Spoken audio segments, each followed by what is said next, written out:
దేవుని నామమునకు మహిమ కలుగునుగాక. మీకు నా ఉదయకాలపు శుభములు తెలియజేస్తూ ఉన్నాను. ఏప్రిల్ 27వ తేదీ 2026 సంవత్సరము సోమవారము. ఈరోజు వాక్యము సమూయేలు 2వ గ్రంథము 13వ అధ్యాయము 38, 39 వచనములు. అబ్షాలోము పారిపోయి గెషూరునకు వచ్చి అక్కడ 3 సంవత్సరములున్న తర్వాత రాజైన దావీదు అమ్నోను మరణమాయననుకుని అతనిని గూర్చి ఓదార్పు నొందినవాడై అబ్షాలోమును పట్టుకొనవలెనన్న ఆలోచన మానెను. దేవుడి వాక్యము ద్వారా నేడు మనతో మాట్లాడి మనము దేవుని లక్షణమైన క్షమాగుణము కలిగి జీవించే కృప దేవుడు మనలో ప్రతి ఒక్కరికి దయచేయునుగాక. ఆమెన్. ఈ వచనాన్ని చదువుతూ ఉన్నప్పుడు అమ్నోను తన సవతి సోదరుని అవమానించాడు. అయితే దావీదు క్రమశిక్షణా చర్య ఏమీ తీసుకొనకుండా కోపము తెచ్చుకున్నాడు. కోపం అతనిలోనే ఉంది, కానీ దిద్దుబాటు చర్య చేయలేదు. అలా అని అన్యాయం జరిగిన తామారును ఓదార్చను లేదు. తామారు దగ్గరికి వెళ్ళి అబ్షాలోమును తామారును అతడు దర్శించలేదు. ఈ విషయాలు అబ్షాలోములో బహు కోపాన్ని తెప్పించాయి. తన తండ్రి అమ్నోను పట్ల కలిగి ఉన్న పక్షపాతమును, వారిని నిర్లక్ష్యము చేయుచున్న స్వభావమును యవనస్తుడైన అబ్షాలోము మనసులో పెట్టుకుని అది పగగా మార్చుకుని తన సహోదరుని పట్లను తండ్రి పట్లను ఎంతో క్రోధము గలవాడై ఉన్నాడు. అయితే 2 సంవత్సరములు వేచియుండి ఎంతో పగపట్టి తన సహోదరుడైన అమ్నోనును అంతమొందించాడు. ఆ తర్వాత తన తాతగారైన తల్మయి అనే రాజు దగ్గరకు వెళ్ళి గెషూరు అనే ప్రాంతమునకు అతడు రాజయ్యున్నాడు గనుక, తన తల్లి అయిన మాకాకు అతడు తండ్రి అయ్యున్నాడు గనుక తల్మయి వద్దకు వెళ్ళి తలదాచుకున్నాడు. అయితే దావీదు 3 సంవత్సరములు తన కుమారుడైన అమ్నోనును బట్టి దుఃఖిస్తూ ఉన్నాడు. అప్పుడు కూడా ఇప్పుడు ఒకరి పని అయిపోయింది అమ్నోను, తర్వాత నా తండ్రి పని చెప్పాలి, నా తండ్రి మీద పగ తీర్చుకోవాలి అనుకుంటున్నాడు.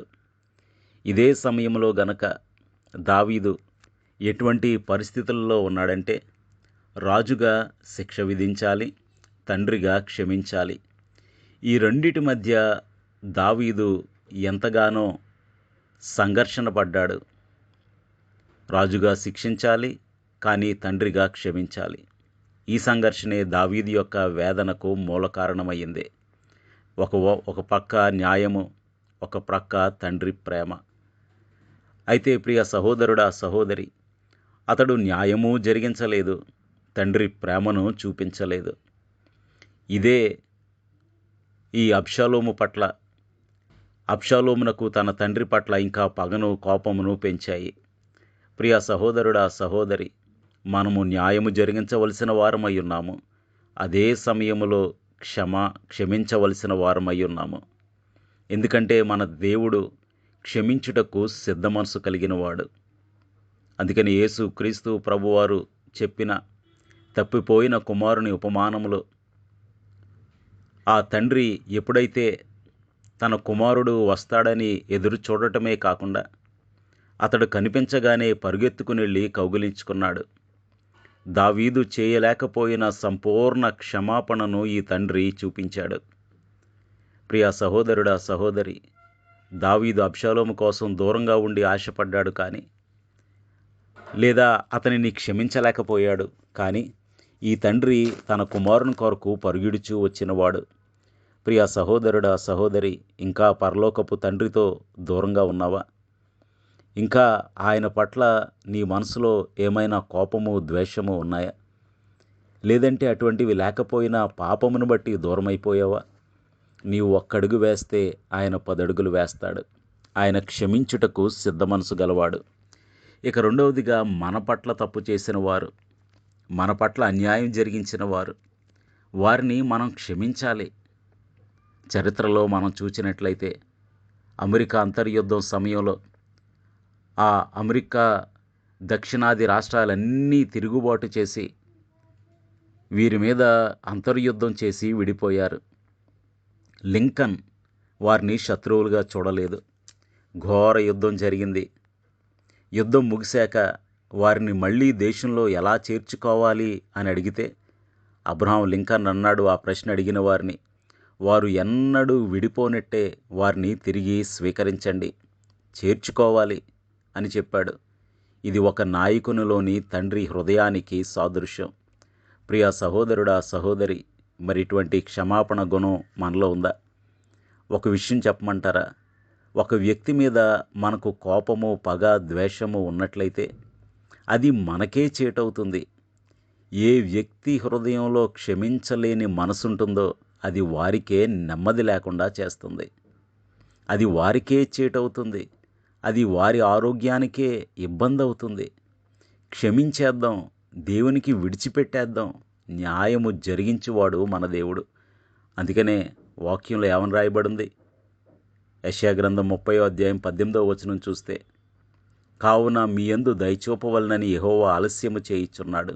న్యాయం చేయకుండా ఇంకా మనం తప్పు చేసి ఉన్నప్పుడు ప్రభువు మనలను క్షమించటానికి ఇంకా దయ చూపుతూ ఉన్నాడు. మిమ్మును కరుణింపవలనని ఆయన నిలవబడి ఉన్నాడు అని వాక్యం సెలవిస్తూ ఉంది. ప్రియ సహోదరుడా, సహోదరి, ఎప్పుడూ సింహాసనముపై ఆసీనుడై ఉండే దేవుడు ఎందుకు నిలుచున్నాడో తెలుసా? మనలను కరుణించాలని.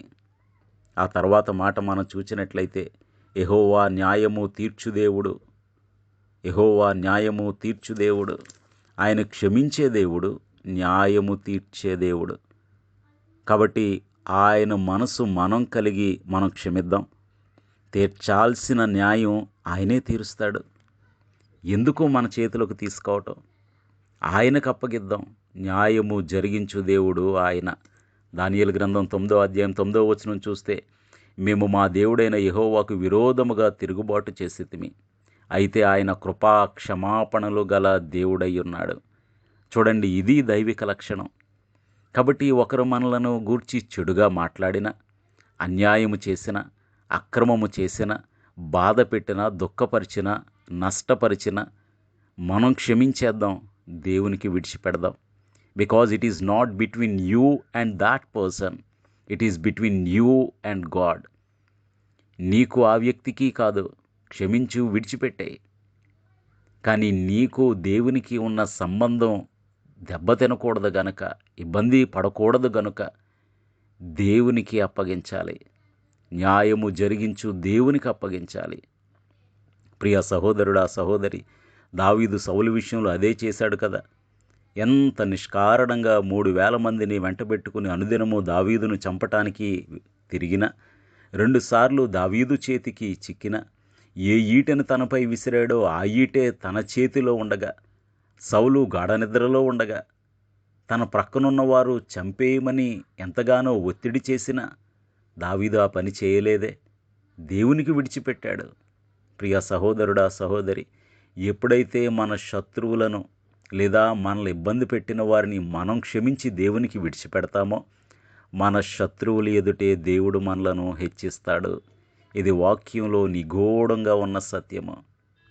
ఎవరైతే ఆయనను పొడిచారో ఆయన ఎదుట వారే మోకాళ్ళు ఉన్నారు. ప్రియ సహోదరుడా, సహోదరి, ఇల్లు కట్టువారు నిషేధించిన రాయి మూలకు తలరాయి అవుతుంది. మనం ఎవ్వరిని నిషేధించొద్దు. ఒకవేళ తప్పు చేశారా, అన్యాయం చేశారా, క్షమిద్దాం, దేవునికి విడిచిపెడదాం. వారి ఎదుట దేవుడు మనకు చేయాల్సిన న్యాయం తప్పక చేస్తాడు. చరిత్రలో మరి ఒక ఉదాహరణ మనం చూసినట్లయితే, 2వ ప్రపంచ యుద్ధం సమయంలో నాజీల కాన్సంట్రేషన్ క్యాంపులో తన కుటుంబ సభ్యులందరినీ చంపేశారు ఆ నాజీలు. ఎవరి కుటుంబ సభ్యులను? కోరీ టెన్ బూమ్ అనే గొప్ప దైవజనురాలు. యుద్ధం తర్వాత ఒక సభలో తనను హింసించిన గార్డును ఆమె కలిసింది. దేవుని కృపతో ఆమె అతనిని క్షమించి చేయి కలిపింది, షేక్ హ్యాండ్ ఇచ్చింది. ఆ విధంగా ఆమె అతనిని జయించింది. అయితే దావీదులో ఉన్న ఆవేదన వంటిదే ఆమెలోనూ ఉన్న క్రీస్తు ప్రేమ ద్వారా ఆమె దానిని అధిగమించింది. ప్రియ సహోదరుడా, సహోదరి, ఈరోజు నీలో ఉన్న కోపము అధిగమిస్తుందా? నీలో ఉన్న క్రీస్తు ప్రేమ కోపాన్ని అధిగమిస్తుందా? మరొకసారి ప్రశ్న, ఈరోజు ఈ క్షణము ఒకరి పట్ల నీకున్న కోపము నీలో ఉన్న క్రీస్తు ప్రేమను అధిగమిస్తుందా? లేదంటే నీలో ఉన్న క్రీస్తు ప్రేమ నీ శారీరకమైన కోపాన్ని అధిగమిస్తుందా? క్షమిద్దాం, క్షమించి జయిద్దాం. దావీదు క్షమించలేకపోయాడు. అందుకనే ఆ తర్వాత అబ్షాలోమే ఆ తర్వాత అధ్యాయాల్లో మనం చూస్తే దావీదుకు ఎంతగానో తలపోటయ్యాడు, ఎంతగానో చేటు చేశాడు, ఎంతగానో ఇబ్బంది పెట్టాడు, ఎంతగానో తనను దావీదు యొక్క ఉపపత్నులను అవమానించాడు. దానికి కారణం దావీదు క్షమించకపోవటమే. క్షమించటంలో ఆలస్యం చేయటం కూడా ఎదుటి వ్యక్తిలో పగను, కోపాన్ని పెంచుతుంది. కాబట్టి క్షమించుటకు సిద్ధ మనసు ప్రియా సహోదరుడా, సహోదరి నీలో ఉన్నాయా? క్రీస్తు స్వభావమైన క్షమాపణ నీలో ఎంతవరకు ఉంది? కోపతాపాలు ఎందుకు మనకు? అసూయ ద్వేషాలు ఎందుకు మనకు? కాబట్టి దేవుని ప్రేమ చేత నింపబడదాం. మనలో ఉన్న కోపాన్ని, మనకు అన్యాయం చేశారనే బాధను క్రీస్తు ప్రేమ చేత జయిద్దాం. క్రీస్తు ప్రేమను ఈ లోకంలో చూపిద్దాం. క్రీస్తు శిష్యులంగా ముందుకు సాగిపోదాం. బడా నమ్మకమైన మంచి దాసుడా అని ప్రభుతో అనిపించుకుందాం. ప్రార్థన చేసుకుందాం. సర్వోన్నతుడైన తండ్రి, వందనాలు, స్తోత్రాలు.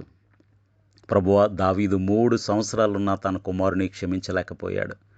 అమ్నోనును క్షమించాడు, నన్ను క్షమించలేకపోతున్నాడు అని అబ్షాలోము ఇంకా పగతో రగిలిపోయి తన సహోదరుని చంపటమే కాదు కానీ 3 సంవత్సరాల తర్వాత తన తండ్రికి ఇబ్బంది కలిగించాడు. తన తండ్రి రాజ్యాన్నే చేజిక్కించుకోవాలని చూశాడు. తన తండ్రి ఉపపత్నులతో పట్టపగలే పాపం చేశాడు. ప్రభువా, ఇశ్రాయేలులో అవమానకరమైన క్రియ చేశాడు. తన తండ్రి క్షమించకపోవటం వల్లనే.